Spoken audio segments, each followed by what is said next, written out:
Guys, i-share ko sa inyo, ituturo ko sa inyo kung paano ang approach sa mga gantong kalsada na traffic, tapos kailangan natin mag-merge or lumipat ng lane dito sa kanan.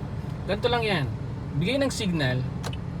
Okay, intention natin na pumunta sa lane pa kanan. Then always check the mirror. And syempre, mas magandang mag-head check. Lilingon kayo para kita nyo yung nandyan sa tagiliran. Kasi kung mapapansin nyo guys, narrow po yung kalsada, paimbudo. Kung kahit ang nangyayari, makikita nyo, traffic po talaga. Ngayon, ang approach dito, nakalagay lang sa drive mode. Tapos yung paa nyo, laging nasa brake lang yan.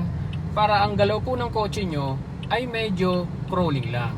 Okay, dito sa point na to, ito yung magme-merge eh. Pansinin nyo guys. Okay, so unti-unti kayong nagme-merge. Tapos yung sasakyan dito, tumitigil na yan. Kasi nga, nandito ka na ngayon sa point na to. Basta ang gagawin nyo lang dito guys, lagi kayong nakasignal and crawling lang po ang galaw nyo hanggang makapasok po kayo sa diretso na to ng kalsada. That's it.